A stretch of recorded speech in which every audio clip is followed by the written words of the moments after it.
Hello everyone, আসসালামু আলাইকুম। সবাই কেমন আছেন? আশা করি আল্লাহর রহমতে সবাই ভালো আছেন। আমিও আপনাদের দোয়ায় আলহামদুলিল্লাহ ভালো আছি। এই প্রচণ্ড শীতে এত শীত পড়ছে কি বলবো।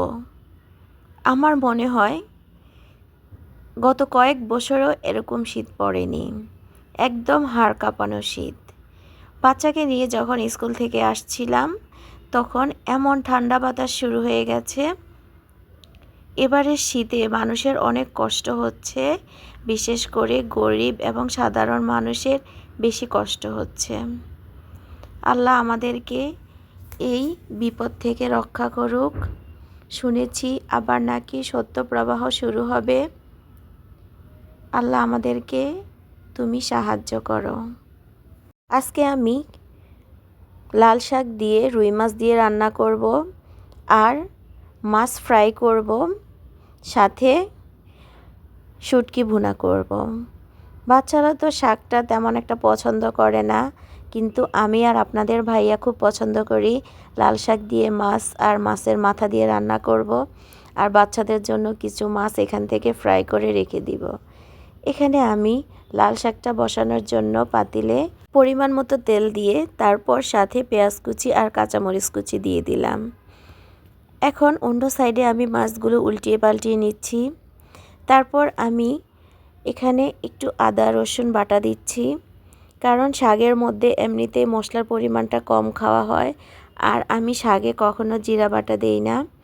এখন আমি হলুদের গুঁড়া, মরিচের গুঁড়া আর পরিমাণ মতো লবণ দিয়ে দিব। আমি কিন্তু শাকে একটু মরিচের গুঁড়াটা বেশি দিয়ে থাকি, কারণ ঝাল ঝাল করে শাক রান্না করলে খেতে কিন্তু খুবই ভালো লাগে। আপনাদের ভাইয়া আর আমি লাল শাক খেতে কিন্তু খুব পছন্দ করি। বাচ্চারা কিন্তু শাক ভাজি খায়, কিন্তু রান্না করলে কেন জানি খেতে চায় না।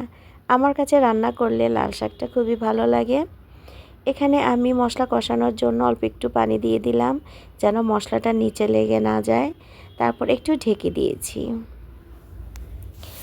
এখন যখন মশলাটা ভালোভাবে কষে যাবে, তখন আমি ঢাকনাটা সরিয়ে আবার একটু নেড়ে ছেড়ে এখন আমি লাল শাকগুলো দিয়ে দিব।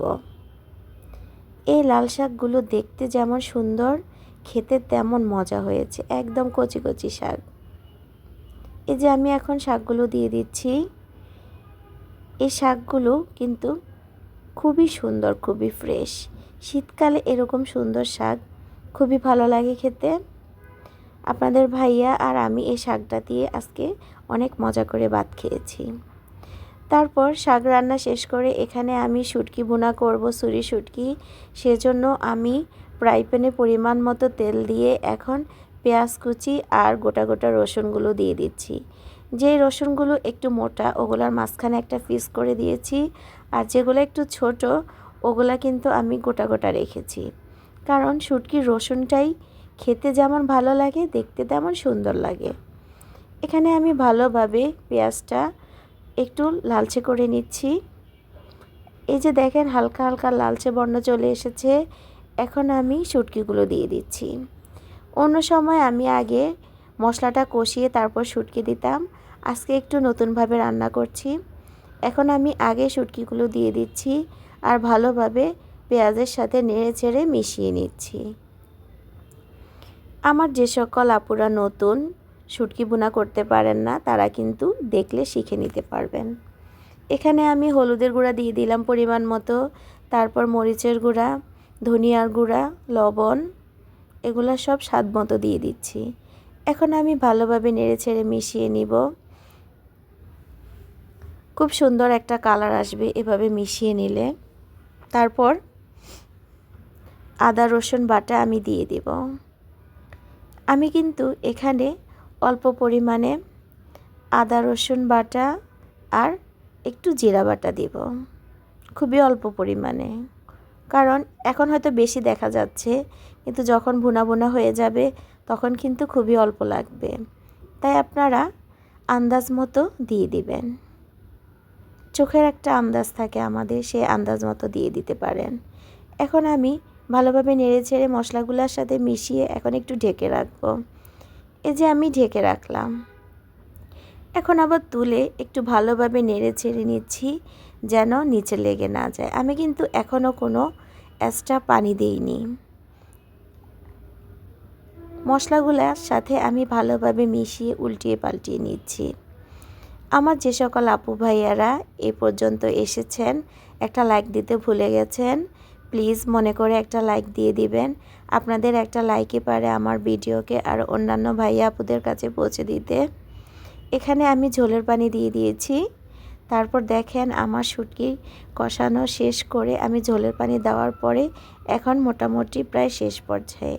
আমি একটু লবণ দেখেছি, মনে হয়েছে একটু লবণ লাগবে, তাই অল্প পরিমাণে একটু লবণ দিয়ে দিলাম। এখন আমি ভালোভাবে মিশিয়ে নিচ্ছি। আপনারাও চেষ্টা করবেন একটু চেক করে নিতে, কারণ যে কোনো কিছুতে রান্নাতে যদি লবণের পরিমাণটা ঠিকমতো না হয় তাহলে ভালো লাগে না। আমার রান্না শেষ পর্যায়ে এখন আমি ধনিয়া পাতা দিয়ে দিব।